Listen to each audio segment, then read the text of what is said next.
I was surprised and honored to be invited to join this talk to tell you my story of how volunteering changed my life. I've never done anything like this before, and I'm a bit nervous. So I have a set time, so I'll do my best to read fast. My story comes from a very sad place, but I hope you'll be inspired.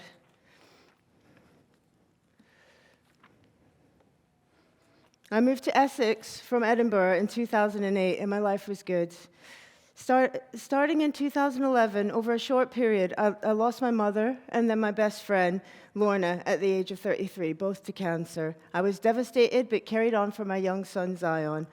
I had made a promise to Lorna before she died that I would look after her daughter, Elise. So I kept my promise to her and raised her daughter as one of my own. Elise lived with her Nan Barbara during the week and stayed with me and my son at weekends.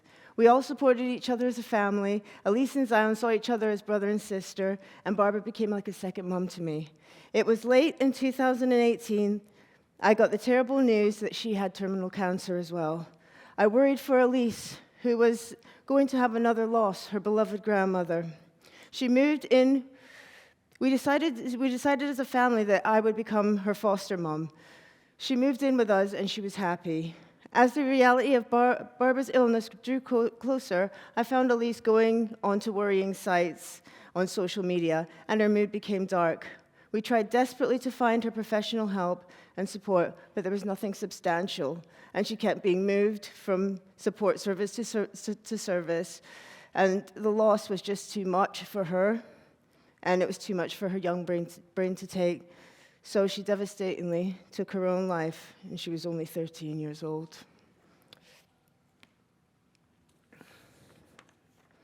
I broke down.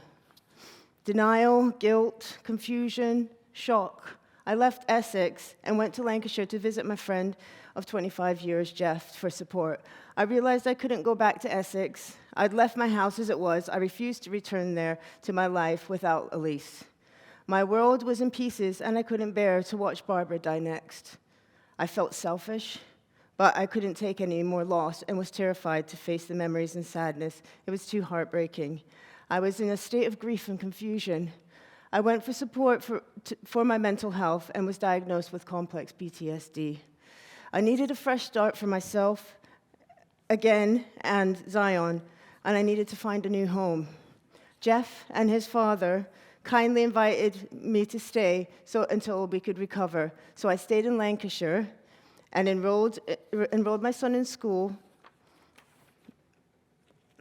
So every day I took Zion to school and went for a walk to cry and ask the universe to take the pain away. Find peace, a home, friends, love. There was a particular tree, a big, strong oak tree that called to me. I would sit under it every day and meditate and make my plea. I had no space to let it all out, and the tree was that space. I didn't want to burden anyone with my tears, so the tree was my support and my counselor. I tried to find a home, and I bidded for homes across Lancashire, month after month after month. I kept sitting under my tree, wishing and praying. I became desperate, eventually begging the wise old oak tree, please, please help. I'll take anything. We just need a place of our own. All the time sitting in the seat that my bum had now carved between the roots of this majestic old oak tree. I had bid for 80 homes across Lancashire, and finally I got an offer. We would like to offer you a home in Alderfield. I almost cried with joy. So Jeff drove me to the area, and I loved it. I got myself settled in, and I went to check out the maze that was my new estate. I was overwhelmed with surprise. There she was. 3 minutes walk from my home, the wise oak tree, who I'd wished under month after month, who supported me literally and spiritually. What were the chances? I was offered a home right near my tree. My wishes were granted, and so I aptly named her the wishing tree. I feel the tree had listened, and we had connected, and she kept me within her care circle. We finally started to settle, but all the grief and loss was still haunting me. Then I heard a quote that changed my life. Grief is just love with nowhere to go.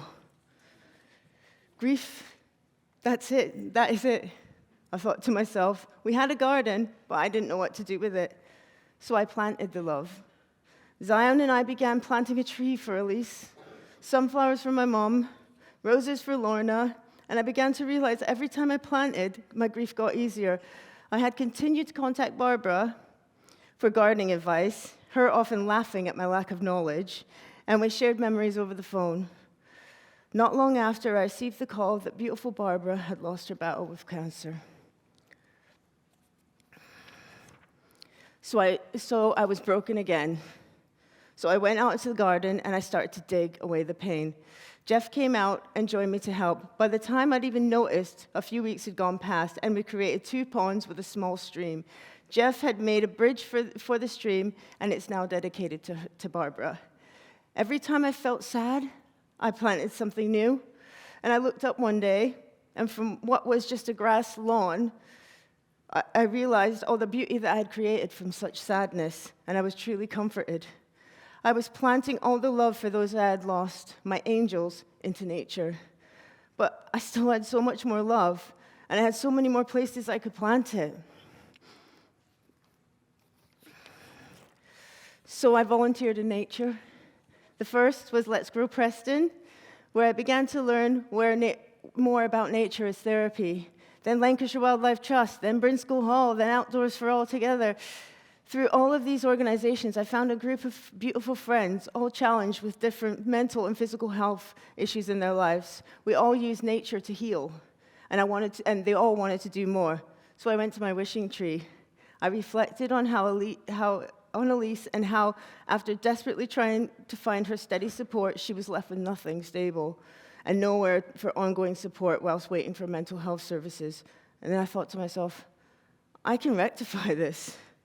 The earth and nature have healed me, so why wouldn't it do the same for others?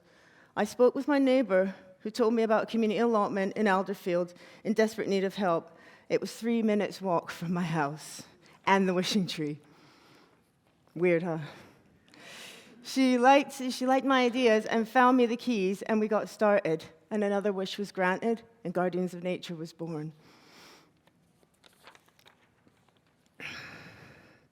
After my experience with the wishing tree, I have seen it as my duty to repay her and see myself as a guardian of the area around me and the wishing tree, and she sure has kept me busy. We have now just finished restoring the community allotment and have begun working on a disused caged football pitch for polytunnels as our hub, also within wishing distance of the tree. We also do fortnightly litter picks with our local children called the Mini Waste Warriors. My most heartfelt moment is, after hearing my story, South Ribble Borough Council gave us the honor of being caretakers of the woodland that the tree is now residing in. And we're known as the Guardians of Greencroft Valley. My story is no word of a lie. Every day, I'm amazed and humbled by what is gifted to me by nature. I lovingly call it my angels and fairies moments. There is no explanation for it. It's been truly spiritual, and I cannot argue with it. I just fully trust nature and her guidance. How can I not? You now know my story. This is now my calling and my dream, and I love it. And this is us. We are now official. So, to my new friends at the Locality conference, my story is just one out of the many lives you will change for the better doing your amazing work.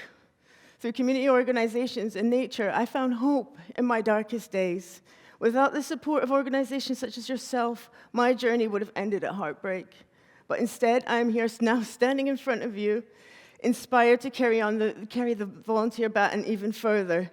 People like Annie Wynn from Let's Grow Preston, who supported me in finding my calling and is with me in the audience today. Can I have an applause for her? Thank you.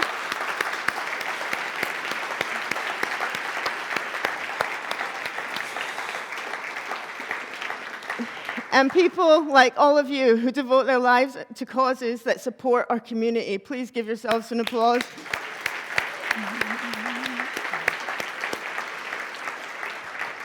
Please don't forget to reflect on your achievements. You are awesome. Thank you all from the bottom of my heart. Together we grow.